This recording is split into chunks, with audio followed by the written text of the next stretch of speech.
So we've been having a series, Tumekuwa na hili mafunzo and we have been talking about na tumekuwa tukinena kuhusu God is interested in your welfare and prosperity. Mungu ako na haja na hali yako ya kila siku na kunawiri kwako. Very interesting.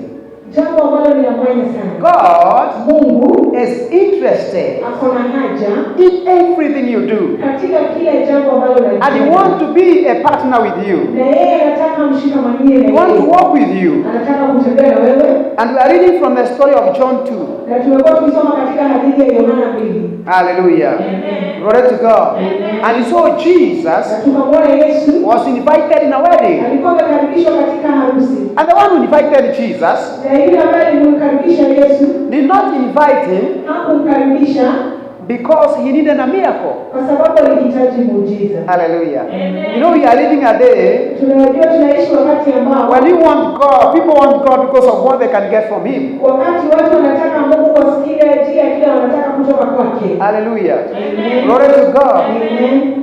But God wants to have a relationship. Bali Mungu anataka kuwa na uhusiano. My children are not with me because of what they can get from me. Watoto wangu hawako na mimi kwa sababu ya kile wanaweza toka Hallelujah. kwangu. Amen. They are with me Wako pamoja na mimi because they are heirs kwa sababu wao ni warithi of all that I have.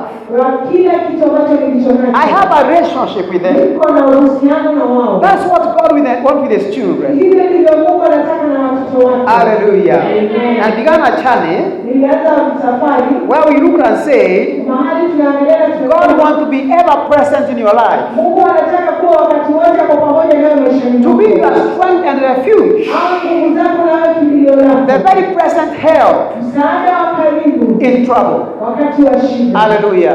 That's what God wants. Hivyo ndivyo ambavyo Mungu anataka. Glory to God. Amen. That through the Spirit of God, Ya kwamba kupitia Roho wa Mungu who indwells us, na ambaye anaishi ndani yetu we do all things tunaweza kufanya mambo yote through Him kupitia yeye and in His name. na katika jina lake. Hallelujah. Amen. So we saw, number one, Kwa hivyo tunaona jambo la we kwanza, need to invite and involve Jesus in all we do. tunafaa kumkaribisha na kumhusisha Yesu kwako. And we looked at it Na tukatizama and we said, na tukasema hallelujah. Amen. The Lord ya kwamba Bwana wants to be with us, anataka kuwa pamoja to nasi, get involved, ahusishwe hallelujah, Amen. in our joy, katika furaha zetu, in our merrymaking, katika wakati wetu wa in the shangwe, time of mourning, wakati wa in the kukimbia, time of trouble, wakati wa shida, in the time of happiness. wakati wa furaha. James says, Yakobo is akasema any one of you married? kuna yeyote wenye ambaye Let anashangilia him praise the Lord. anayesifu Is Bwana? there anyone afflicted? Kuna yeyote amejeruhiwa? Let him pray. Wacha aombe. Do you have anyone Tuko na yeyote who yule is sick amongst you? aliye mgonjwa miongoni mwenu? Let him call the elders Wacha awaite and let them wazee anoint him with oil. wapake mafuta, For the prayer of faith kwa sababu ile ombi la imani will raise the sick. itaenda kufufua ile We will mgonjwa, heal him or her. itamponya yeye, And if he has sinned, he will be forgiven. na kama kuna dhambi utasamehewa. So whether in the time of happiness, Kwa hivyo kama ni wakati wa whether furaha, in the times of affliction, kama ni wakati wa majeruhi, or whether times of sickness, ama ni wakati wa magonjwa, we should involve God. tunahitaji tumhusishe, Invite and involve Christ in you. ukaribishe na umhusishe Kristo. For he says, whatever you do in work Kwa sababu amesema chochote katika matendo or in deed, ama katika kazi, let it be done in the name of Jesus. wacha ikafanywe katika jina la Yesu. Hallelujah. Colossians 3:17. Wakolosai 3:17. How did you wake up this morning? Uliamka vipi? Did you wake up in the name of Jesus Uliamka katika jina la Yesu or in your own name? ama katika jina lako? How did you sleep last night?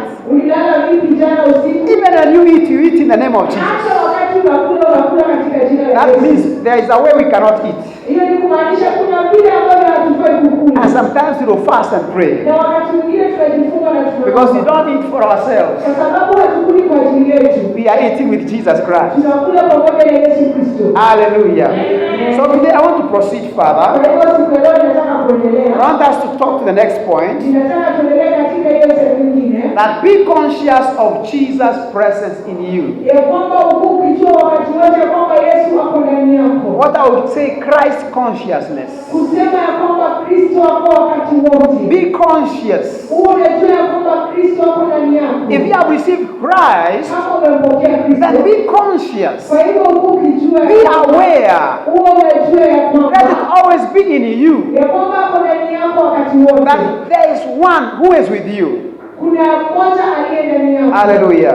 Let's go to John 2:3. Wacha tuende katika Yohana 3. We have seen Jesus in the wedding, Tumeona Yesu katika harusi. the first miracle that he did. Ule muujiza wa kwanza ambao alitenda. And it says, when the wine ran out, Anasema wakati divai ilipoisha. Jesus' mother said to him, Mama ya Yesu akamtumania. they have no wine left. Akamwambia hawana divai imebaki. Jesus replied to her, Yesu akamjibu. and he said, Na akasema, woman, mwanamke, why are you saying this to me? ni kwa nini unaniambia haya? My time is not yet come. Wakati wangu haujawadia. But the mother Bali mama yake went to the servants akaenda kwa watumishi and wake, told them, akawaambia, whatever he tells you, lolote atakalowaambia do. mulitende. Tell your neighbor, whatever he tells you, Mwambie jirani yako, lolote atakalokuambia do. ulitende. And then add something there. Na usiongeze jambo lingine. Now, ongeza something hapo. Add something. Ongeze kitu hapo. Don't ask questions. Usiulize maswali. Just do. Utende. Hallelujah. This is Jesus. Huyu ni Yesu. He was in a wedding Alikuwa alipo with the disciples, akiwa na mitume wake. and the wine has run out. Na divai imeisha.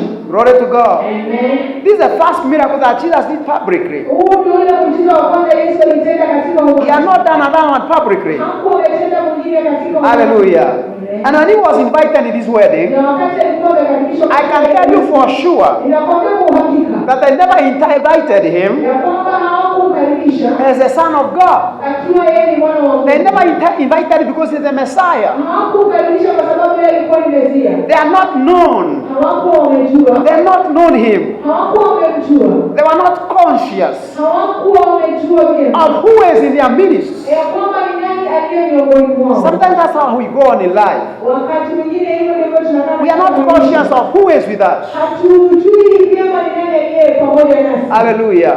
We don't even know. We say, I'm born again. Hata hatujui, tunasema kwamba nimeokoka. Christ is Lord. Kristo ndiye Bwana. We have a testimony. Tuko na ushuhuda. But in reality, Bali uko we wakati. have not known the kind of a person in us. Hatujajua ni ya mtu aina gani. How do I know they did not know? Tunajua vipi ya kwamba Because in hawakujua. my thinking, Kwa sababu katika they invited Jesus, walimkaribisha a Yesu son of Mary, akiwa mwana wa Mary, a son of Joseph, mwana wa Yusufu, as a brother of James and Joseph. kama ndugu ya James na Yosef. If they would have known, Kama wangejua tu, hallelujah, they would have gone to Jesus wangeendea Yesu to tell him the wine is run out. kumwambia ya kwamba divai imeisha. Maybe the manager would have been the first person, Labda the manager of the feast. yule mkuu wa ile karamu, Hallelujah. Maybe the bridegroom himself, labda yule harusi mwenyewe he would have approached Jesus. ndio angekuja kwa Yesu. But I see it is Mary Bali tunaona ya kwamba ni Mary approaching Jesus ambaye Christ. anakuja kwa Yesu. Why? Kwa nini? They are not known who he is. Hawakuwa wamejua yeye ni Let me nani. give you a little bit background. Wacha niweke msingi kidogo. Jesus had just begun his ministry, Yesu alikuwa ameanza tu huduma and yake. as from the wilderness, Na kutoka kule jangwani he came full of the Holy Ghost. akaja amejawa na Roho And Mtakatifu. he came to Nazareth, Na akaja Nazareti. and he went to the synagogue and taught them. Na akaenda kule sinagogi akaanza kuwafunza. And he took the scroll and read. Na akachukua kile kitabu na akakisoma. Hallelujah. What Isaiah says about him. Kile ambacho Isaya alikuwa The Spirit of God is upon me, ya kwamba and has anointed me. amenipaka mafuta. But the Bible says the people were angry, Na Biblia inatuambia kwamba hao watu and they seized him na wakamshika. and thrust him out of the city. Na wakamrusha nje ile. And they wanted to throw him down the hill. Nitaka kumrusha kule chini kwenye mwamba. But he just left them. Bali Yesu akawaacha. Hallelujah.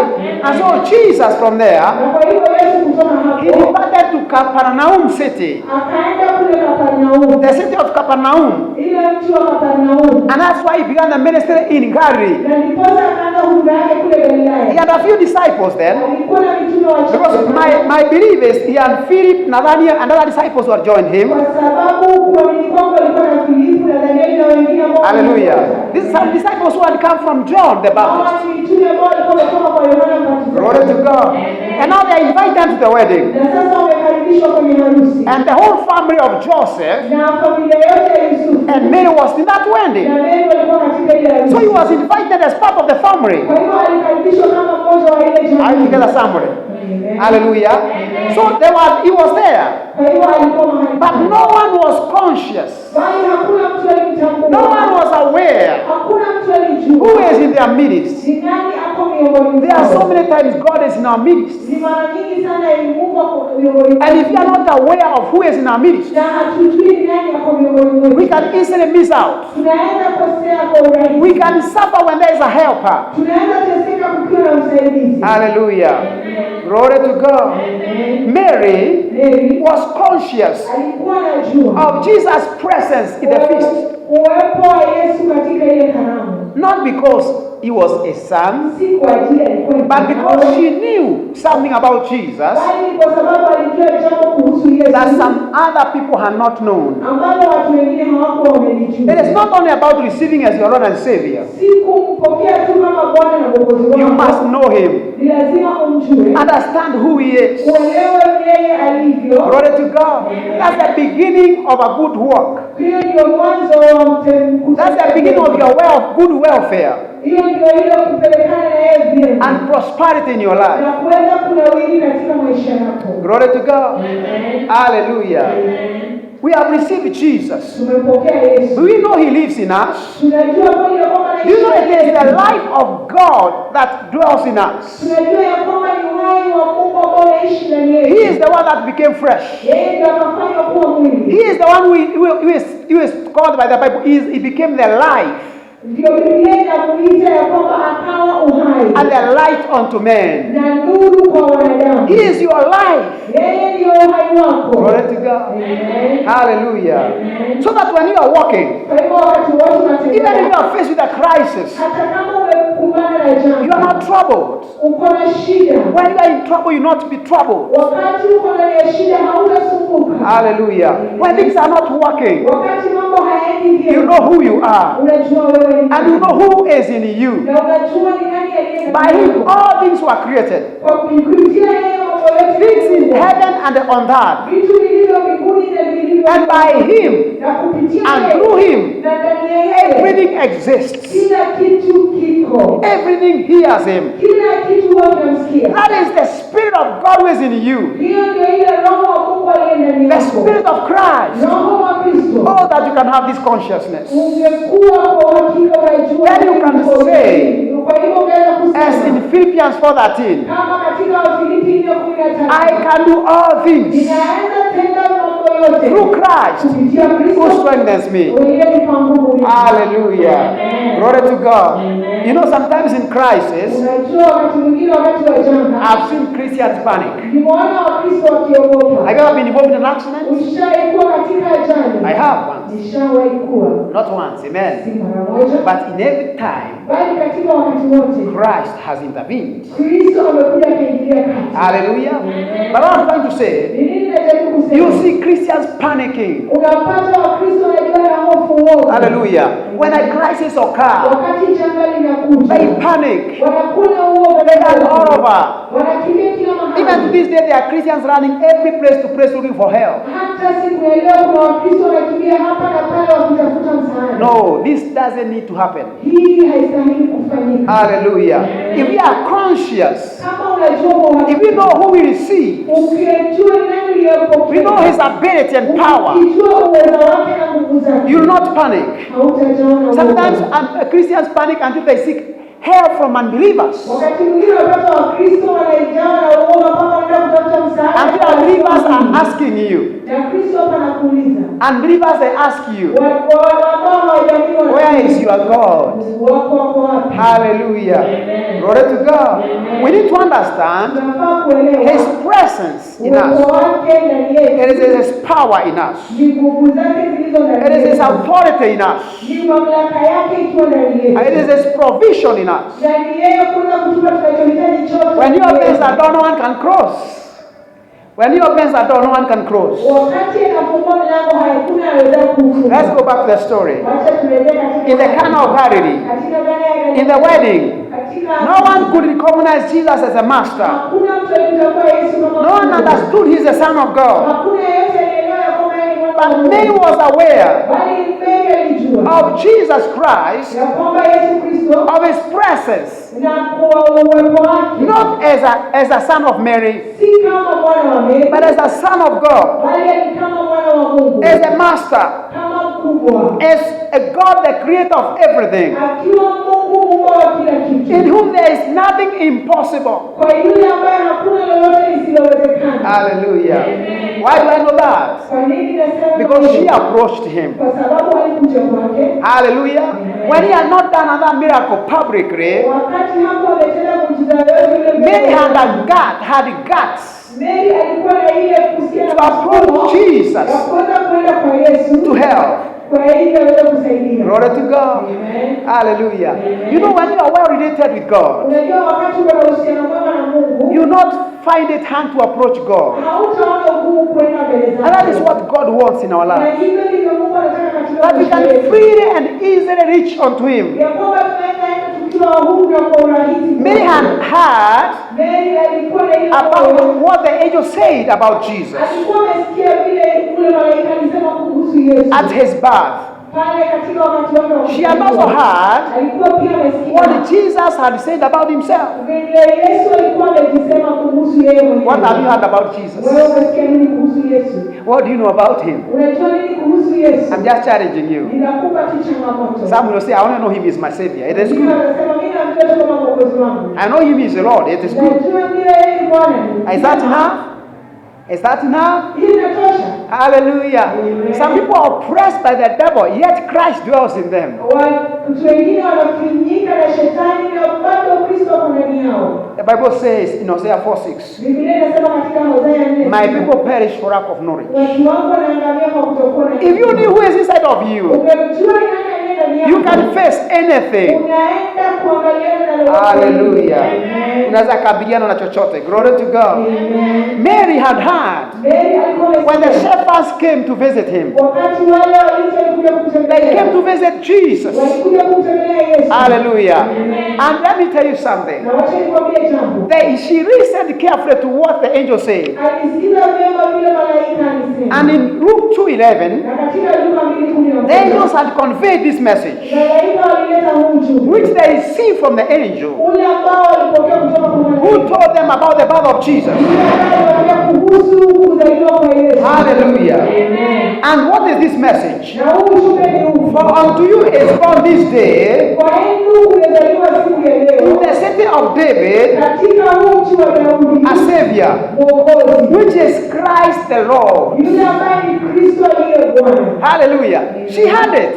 Alisikia. I know the angel had told him, you shall be a son who shall be salvation. Ninajua malaika alimwambia kwamba utamzaa mwana ambaye ataleta wokovu. The Savior of the world. Yule ambaye ni mwokozi wa ulimwengu. But the shepherds said, Bali wale walinzi walisema, unto you this day is born kwenu siku ya leo kumezaliwa a Savior, mwokozi, which is Christ the Lord. yule ambaye ni Kristo aliye Bwana. And Luke 2:19, Na Luka 2:19 Mary is, the Bible says, Biblia inasema, but Mary kept all these things bali Mary akaweka haya mambo yote and pondered them in her heart. na akaweza kuwa anataweka ndani ya moyo wake. Hallelujah. Amen. You see, she received the word Akalipokea lile neno and she kept meditating on it. na akazidi kulitafakari lile neno. She heard about Jesus. Alikuwa amesikia kuhusu Yesu. She thought about it. Akafikiria kuhusu She Yesu. meditated. Akatafakari. Hallelujah. Amen. And this day she needs that word she heard. Na siku hiyo alikuwa anatumia hilo neno ambalo alisikia.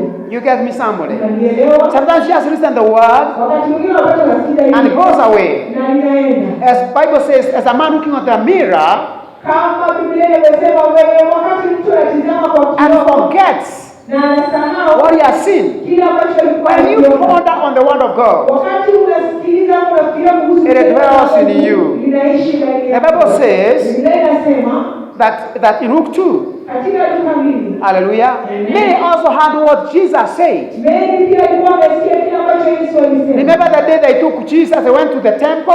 Kumbuka ile siku alimchukua Yesu na akaenda kule hekaluni. When Jesus was 12 years old. Wakati Yesu alikuwa miaka 12. Hallelujah. Amen. And Jesus Na Yesu was left in the temple. akaachwa pale hekaluni. And Mary and Joseph came looking for him. Na Mary na Yosefu wakaja kumtafuta. What did Jesus tell them in Luke 2:49? He said to them, Akawaambia, how is it that you look for me, you search for me? ni kwa nini mnanitafuta? Don't you know that I must be about my Father's business? Haujui ya kwamba niko katika biashara ya baba yangu? Bible says he went with them. Biblia inasema akaenda pamoja That is na wao. Luke 2:51. Luka 2:50. And he came to Nazareth na akaja Nazareti and was subject to them. na alikuwa ndiye mwenyenyekea chini. But the Bible says, Bali Biblia inasema, but his mother bali mama yake kept all these sayings in her heart. aliweka hii mambo yote alikuwa anasema ndani ya That's the moyo wake. secret. Hiyo ndio ile siri. Every word of Christ, Kila neno la Kristo, every word about him, kila neno kuhusu, you meditate, unalitafakari, you ponder over it, unalifikiria, unaliwaza wakati wote, and you hide it in your heart. na unaificha ndani ya moyo You wako, keep it in your heart. unaiweka ndani ya moyo wako. One day you'll need it. Siku moja utalihitaji. Hallelujah. That's what makes you conscious. Hiyo ndio inafanya wewe unajua kile. When you are conscious of Christ, wakati unajua kuhusu Kristo, hallelujah. Are you conscious of just Christ in your heart? unajua ile Kristo ndani ya moyo wako, By your spirit, by his spirit? kupitia roho wako. Are we aware of what he has said about himself? Unajua nini anasema kujihusu yeye mwenyewe? Hallelujah. And what the Bible talks about him? Na nini Biblia inanena kuhusu? And what God says about you and he? Na kile ambacho Mungu anasema kuhusu yeye na If you wewe. are conscious of Christ, Kama unajua kuhusu Yesu, there are places you will not go. kuna mahali hauwezi enda. There are people you will not associate with. Kuna watu hautaenda kukaa pamoja na wao. Are you getting me, somebody? You love everybody, Unampenda ni kila mtu ndio, but you have limitations. bali kuna vile vizuizi. You don't have boundaries. Uko na ile mipaka. Hallelujah. If you know you are conscious of him, Kama una uhakika unamjua there are yeye, things you not speak kuna mambo hauwezi ongea because they don't align with his word. kwa sababu hayaambatani na neno lake. Hallelujah. Why are we today as Christians Ni kwa nini siku ya leo kama Wakristo doing all manner of things tunafanya aina yote ya mambo and justifying ourselves as a time of grace? na tunapeana ni sababu ya kwamba ni wakati wa Even things that defile. hata mambo ambayo yanatuchafua? It is because sometimes Ni kwa sababu wakati we mwingine don't understand hatuelewi who is in us. ni nani aliye ndani yetu. Glory to God. Amen. Hallelujah. So being conscious Kwa hivyo ujue kwa wakati is not only being aware of his presence in our hearts, si kujua tu ya kwamba ule uwepo wake uliye ndani yetu, but also being aware of who he is in bali us kujua yeye ni nani akiwa ndani yetu and what God has said about him na kile ambacho Mungu amesema kumhusu and what he has said about himself. na chenye amesema yeye kujihusu yeye And mwenyewe about us. na kuhusu sisi. That is to say, Hiyo ni kusema we abide in him tukae ndani yake and abide in his words, na tukae katika neno or lake. his words abide in us. Ama maneno yake yakae ndani yetu. In John 15, Katika Yohana 15 verse 7, mstari wa 7 Jesus said, Yesu akasema, if you abide in me ukikaa ndani yangu and my words abide in na you, maneno yangu yakae ndani yenu, you shall ask what you will, mtaulizia chochote and it shall be mnachokihitaji done unto you. na mtapewa. That is being Christ conscious. Hiyo ni kujua Kristo. You are aware. Unamjua kwa You uhakika. know and you know and you know and you know Unajua na unajua na unajua kwa uhakika that Christ dwells in you. ya kwamba Kristo anaishi And ndani you yako. know and you know and you know Na unajua na unajua na unajua what he has said, kile ambacho that his amekisema word is in you. ya kwamba neno lake liko ndani When you yako. speak, Wakati unanena you speak his word. unanena neno lake. When you breathe, Wakati unapumua you breathe his word. unapumua neno lake. Then you can ask anything. Na wakati huo sasa unaweza kuuliza lolote lile, Because at that time, kwa sababu wakati huo anything you ask, chochote kile you unaulizia ask according to his will. utauliza kulingana na mapenzi yake. Hallelujah. So when we are conscious of Christ in us, Kwa hivyo wakati unajua kwa uhakika Kristo we are conscious of his word in our hearts. tunajua kuhusu neno lililo ndani yetu And we can get anything from him. na tunaweza pata chochote kile kutoka kwake. Hallelujah. Power is released when we pray. Nguvu zinaachiliwa wakati We tunaomba. exercise authority Tunafanyisha kazi mamlaka and we do exploits. na tunafanya mambo makuu. Hallelujah. Listen, when you are conscious of Christ, Kiza wakati unajua Kristo ndani you yako, walk about the crisis mentality. unaenda ukiwa uwe na ile mwanzo wa kuwa Kristo ndani yako. You walk above crisis mentality. Unapita juu ya mawazo ya jana. Hallelujah. You know, we are living at a time when we live our life as if we are always fighting, we are always firefighting, we are always in crisis, we are always troubled, things are not working. Unajua tunaishi wakati ambao tunapata tuko katika janga, tuko katika shida mahala wakati wote, mambo hayaendi vile tunataka. All you hear is, Pastor, pray for me. Pastor, do this. Pastor, pray for me. It is good to pray. But sometimes we cannot come out of the issue until we become conscious of who we are believing. We can walk on water. When Jesus came walking on water, and people are afraid, the disciples, he said, it is I. At that time, Peter was so conscious of his presence until he forgot about the storm and the roaring sea. And he said to Jesus, even as you command me to come to you. Jesus said, come. And Peter walked on the storm. He walked on the raging sea. He walked above the crisis. Hallelujah. While the others were still fearing and still in the boats. Praise the Lord. Amen. When you are conscious of Christ, you will not be afraid of what people are afraid of. You walk above crisis mentality. You walk in victory every day. Because you rely not on yourself. You will say, he that is in me is greater than he that is in the world. I am born of God. I have overcome the world. You will say, I can do all things through Christ who strengthens me. Even this thing is too hard. And you say, I can do it. You don't take any challenge that comes away. Because you know there's another power. There's a grace of God inside of your spirit. Hallelujah. Amen. Hallelujah. Amen. Be Christ conscious. Glory to God. Hallelujah. Praise the Lord. Amen. So in the wedding is very serious business in Israel. Imagine getting married. And you know it signifies joy and celebration. Hallelujah. Amen. Because it shows Christ and the church. When Christ will be coming for the church, there will be celebration and joy. Glory to God. There will be celebration and joy. Hallelujah. Amen. Praise the Lord. Amen. What am I saying, somebody? Jesus in the wedding. Hallelujah. Amen. Jesus in the wedding. And brings joy. Hallelujah. Amen. And I want to reach there for that session. And I want to move on in the next session and talk more about Christ consciousness.